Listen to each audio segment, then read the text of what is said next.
day, everybody. Welcome back to our Amplified session where we want you to hear the sound of inspiration, the sound of encouragement, and the sound of hope.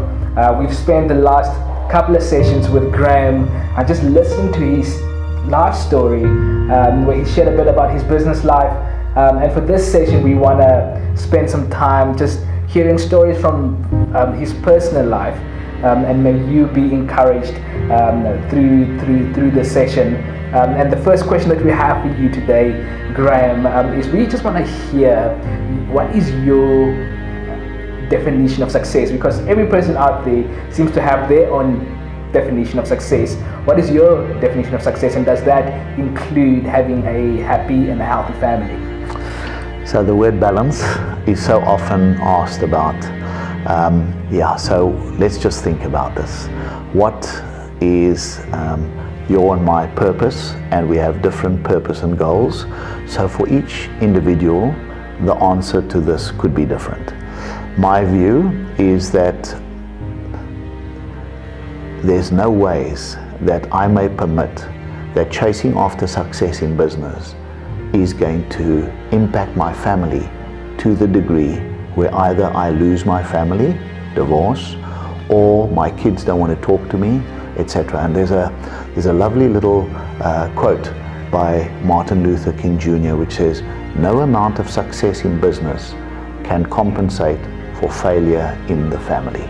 And I want to say to you that I'm of the view that and I've had a few friends that potentially have lost their business, and then in the end they would say, well, look at this conglomerate, this massive organization that I've built up, but sadly the price that I've paid is that I've lost my family. And then the guy normally would have some young new wife or girlfriend that's half his age, etc., etc. Friends, I've seen so many people that have been so unhappy in the latter part of their lives because of that lack of the family that was such a core part of their life. So I'm of the view that we need to be very, very careful. Success in business, in my view, is that I am able to provide for my children. In my case, that which I didn't have because we grew up in a relatively poor environment. But I want to say to you that there were so many positives that came out of that because I understood the value of having the small things. One pair of shoes. I mean, I only got my first bicycle when I was, I think, 12 years old, and it had many coats of paint on it. But because of that, I do not take things for granted. I love to have a nice home. I love my boating. I enjoy, game farms and things like that. But is that what's driving me? And will I deny helping my domestic worker whose child needs to go to study rather than and rather be pushing for my own joy, my own overseas holidays, etc. And I think it's that balance. I don't believe there's anything wrong with being wealthy, but if wealth is driving you, if you will do it at any cost in order to get wealthy, that I believe is a sin, and I believe that it is a serious challenge. Because when we look at the media, we look at advertising, etc., we are so often comparing ourselves with the neighbor. What has the next person got, and how do I climb that ladder? And sadly, there's a saying which says, no amount of success in business, yes, can compensate for failure in the family, but the other one is the one that says, the ultimate measure of a man or woman is not where he stands in times of comfort and convenience, but it's where he stands in times of challenge and controversy.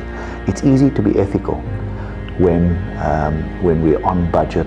It's not going to affect my bonus, etc. So family is very important to me. I've got 3 children and 5 grandchildren, and I want to say to you, those grandkids are the joy of my life. I see them often. Thankfully, they live within a similar, area to where we are, and it's a joy to be able to just be a child with them and be sitting on the floor playing with them or drawing with them or reading Bible study, a Bible story with them when they're having a sleepover. Sure. we've heard so many sad stories out there of businessmen and women, coming to the end of their life and they're all alone. They don't have any family around them. They've lost all of that in the process of building up their business and their wealth. How does one keep the balance? So personally what I do is go to my year planner, and I always am fairly strict at planning the year way in advance. So come November this year, I would be planning from January till December next year, and I will make sure that I block off certain times for family holidays or outings or times together, weekends or so. I work hard, I put in long hours, and I need to be disciplined, else I will not get around to it. And the worst thing is to see people that are burnt out. They become awkward with their family, they become awkward at work, and it's not pleasant to be dealing with somebody that is at that point of burnout or has some mild form of depression. And in this wild world that we're in, it's easy to get there. So plan in advance, make time. Sundays is family time for me. And whether I'm doing a barbecue or whether I'm taking my grandkids after church down to a little track here to do a little bit of cycling and so forth, or watching a bit of sport, that balance, taking time to have a date night with my wife once a fortnight, once in 3 weeks, taking time to have a one-on-one session with your kids and even your grandkids if you have any. Those are important things. I believe it's critical that when we think of our lives, there's body, health, and I believe it's important to do my exercise. I basically exercise at least 3 times a week. I enjoy cycling out, mainly mountain biking, so twice during the week, early mornings, and then once on a Saturday morning, and that we try and do a longer ride. So I try and keep myself reasonably fit, and I believe fit in body, fit in mind.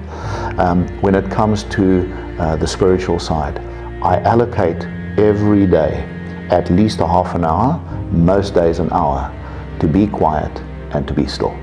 And that's not just, when I say be quiet, yes, that's reading the word. And I've got a little system where I say, what do I give thanks for? What am I reading? And what am I praying for? And so in my journal each day, those are the 3 headings. And it's amazing when you look back at that a year and 5 later to see how those prayer requests have come to fruition in God's perfect timing. Sure. The one thing that I'm hearing from you is, you need to plan it out. You need to schedule time with the family. Would you say that we can use our calendars to plan family time because we absolutely we use our calendars to plan our business lives and all our appointments, or can we use that to absolutely? I think it's critical. So I've got with me every day what I have a to-do list. Right at the top is any calls that I've got to make today. Then is the particular actions today, in the next week, and then longer term, month plus. And I want to say to you, I look at that at least twice a day, where I go through the list and I tick off. And it's amazing, with that in mind, you tend to get through these things. So there's an old saying which says, if you can't measure it, you can't manage it. And I'm saying by putting these things down, and yes, if something critical comes up and I need to change it, but I don't delete it. I may shift it by a day or 2. So it's critical for us to take our diary as we are planning a key meeting with a key client. So you must plan a key meeting with your spouse and with your family. Sure. Thank you so much for that. And it is so crucial. I don't think it will happen by accident. In building happy families, we will need to be intentional about doing it. And my final question for you is, what do you think are the consequences of failing in this area?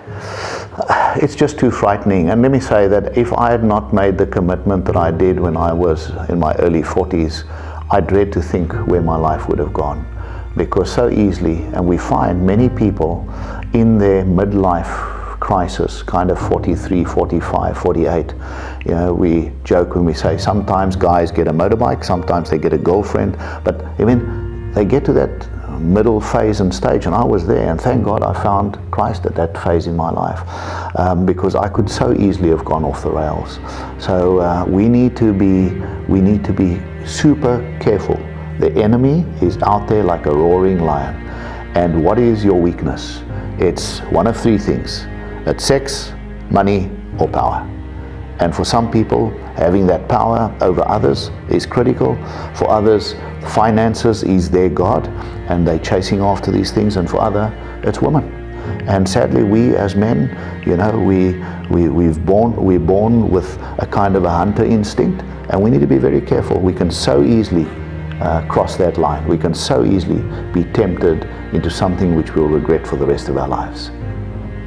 Thank you so much, Graham. I really appreciate you sharing these lessons with us, and may everybody who listened today really takes a key lesson from this session that they will apply in their own lives. Thank you so much. See you guys on our next session.